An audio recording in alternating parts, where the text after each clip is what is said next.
Hi, welcome back to Rohrich Knows Podcast, helping you become a better and more informed you. Well, today we have a special treat. I have Dr. Heather Furnas from California with us. She's an amazingly talented plastic surgeon, been a good friend of mine for well over 20 years, and we're going to talk about a lot of things that people do and talk about, and yet there's very few that actually do it. And one of them is the female genital cosmetic rejuvenation. So Heather, welcome. How are you?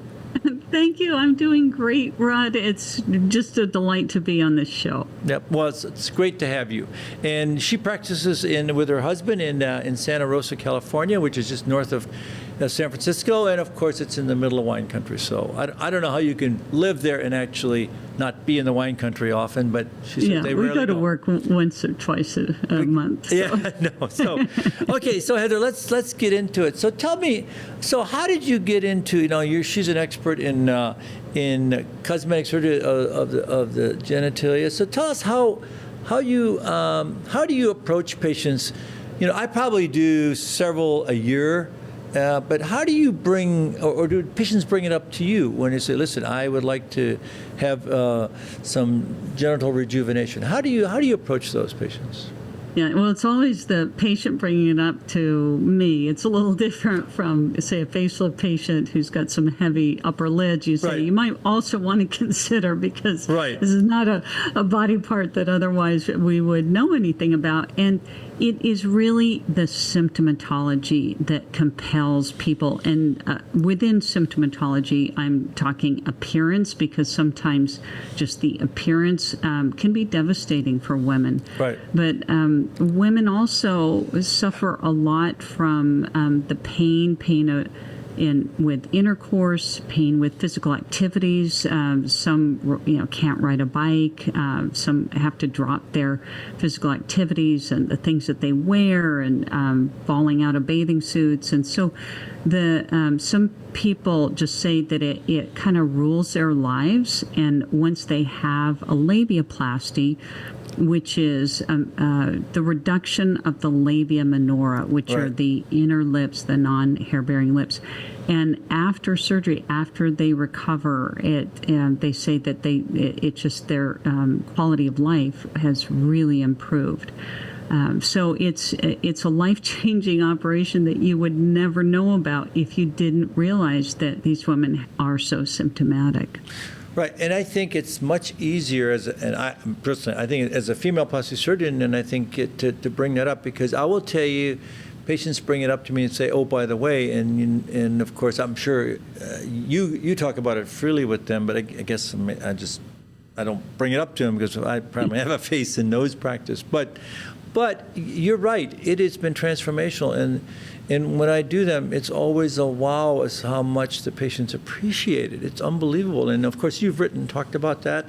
And it's really, I always look at your video that's in the Plastic Surgery Journal, and it really is, not only is it a powerful, but it's really a safe operation. You want to talk a little bit about that? Yes, it is a safe operation when done well, when done by people who really know and understand the anatomy. Right. There is not actually as much written about the anatomy, the proportions, as other parts of the body, and so the variation is enormous, and it's probably the most common way of doing a labiaplasty in general by people who are not particularly trained is to clamp, cut, and oversew. Mm-hmm. And so this is what is given what's called the trim a bad name, right. Because it ends up amputating, and these poor women are deformed. They have no labia. They have this scalloped look, and they can have pain from the scarring. And so it's really important to look at these anatomic landmarks that I won't get into that really are the guiding force, because what you're trying to do is recreate the normal. It's like a breast reduction. liposuction. You Right. don't do a mastectomy. You still want to create a normal looking breast, just smaller. Right. So tell us some of these are, that's incredible. Tell me how a viewer that wants to consider having a labiaplasty, what are the things? Obviously, they need to find a board-certified plastic surgeon, somebody who's a true expert in this, understands the anatomy, is trained to do it. But how do they find somebody that does this frequently? I mean, it's kind of like, when you're talking about doing a facelift or anything, it can't be it can't be a one-off. So how do they find somebody like you, Heather, in their part of the country, and what are the right questions to ask? I think one would be to look for before and afters on their website. Okay. Somebody who is doing them will have some before and afters, or should have before and afters on the website.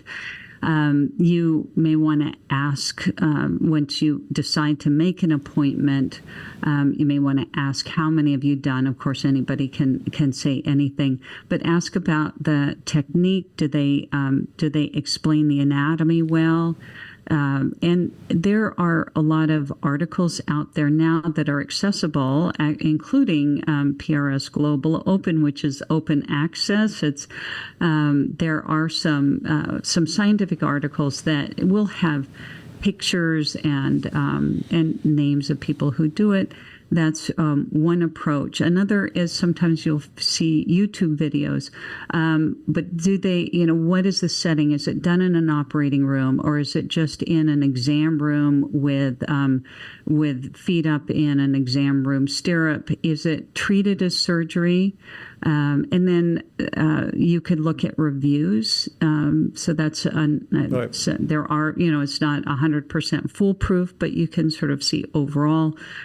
Some reviews are fake and whatnot, but and then recommendations from other people, and then you can always ask the physician, can I speak with other patients who've had this procedure? Yep, that's great advice. So see a board-certified plastic surgeon that does a lot of these. Look at their website, because social media bans having any of these things. And I know you're gonna send me some illustrations, which are fine to do on YouTube, and we'll do that. And then of course you have some YouTubes, but also on in PRS and Global Open. That's open access, so you can look under your name. And I think it's wise. Look for experts. Experts talk about it. They teach others, and they write articles about it. That's a very good clue. It's kind of a secret in plastic surgery. If you want to find an expert, find somebody who does it, teaches it to others, and shows it. But on social media, this is one of the things that you can't see it on social media on any venues that I know of, except I think on certain parts of YouTube channels, but certainly not on the other social media channels. It's not shown. But we're going to show just some illustrations only. And so I think that's prudent advice. And I agree with you. Less is more.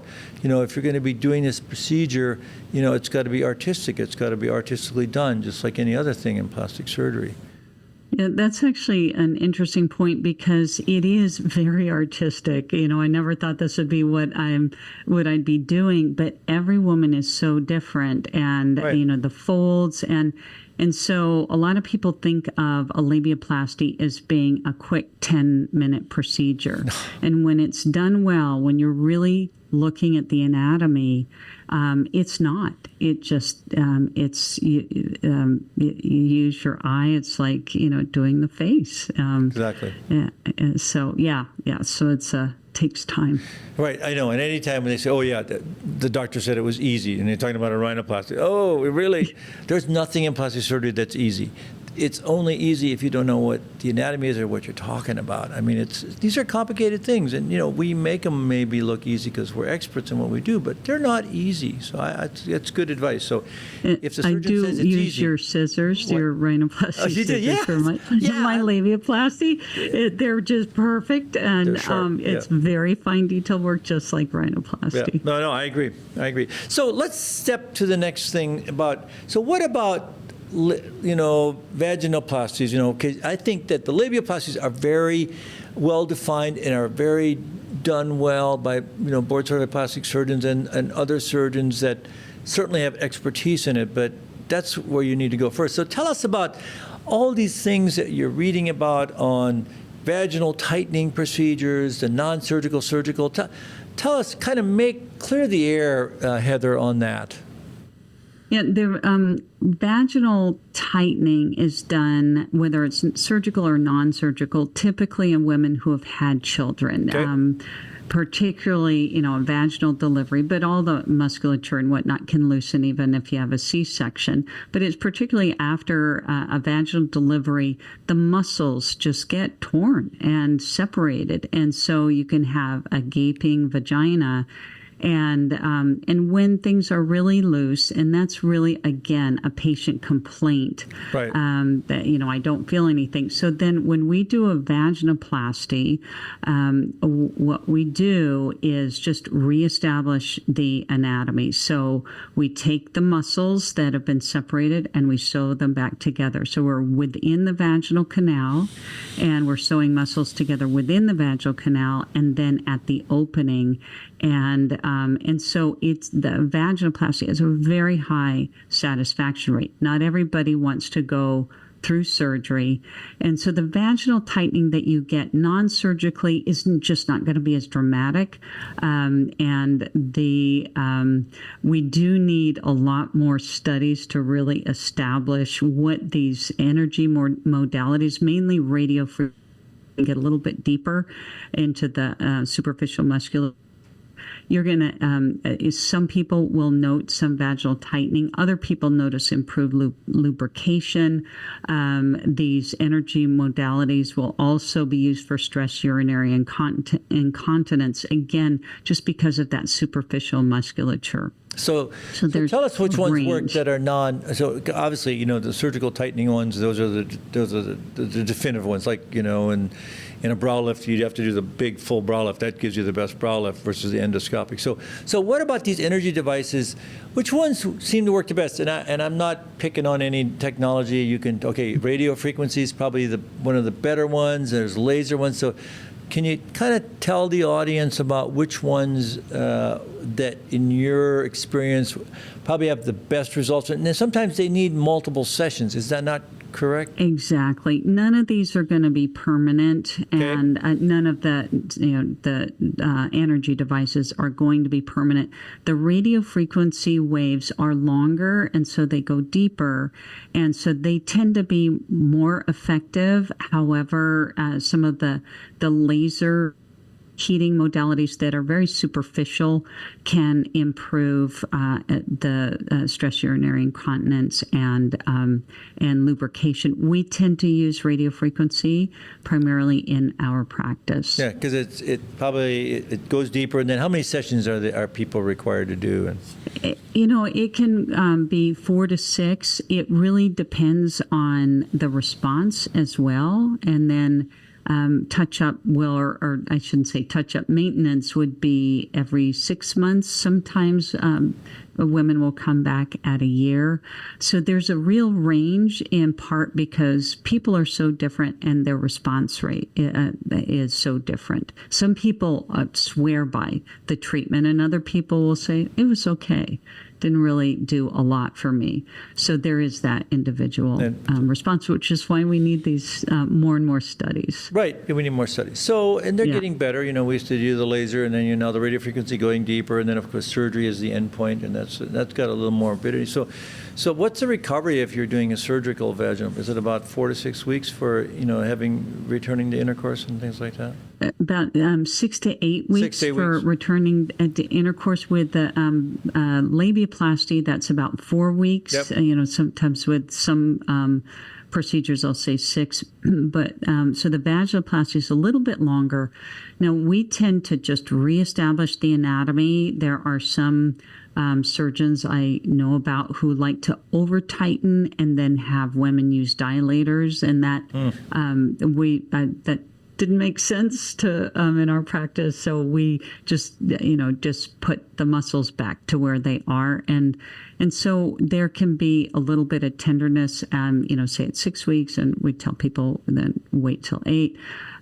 But there's an aching. It's not a very painful procedure. Labiaplasty, same thing, not very painful, but it is more of an aching. Okay.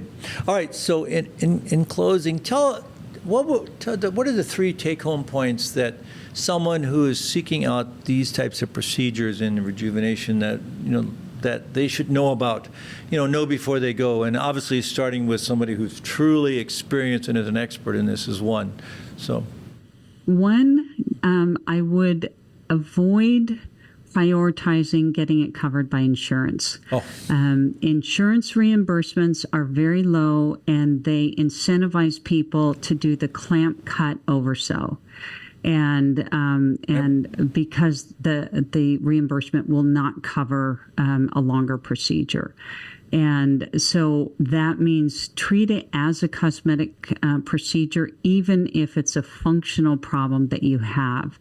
And then, as I said, go to somebody who is well-trained. And a lot of people say, I want it all gone. I just want nothing there.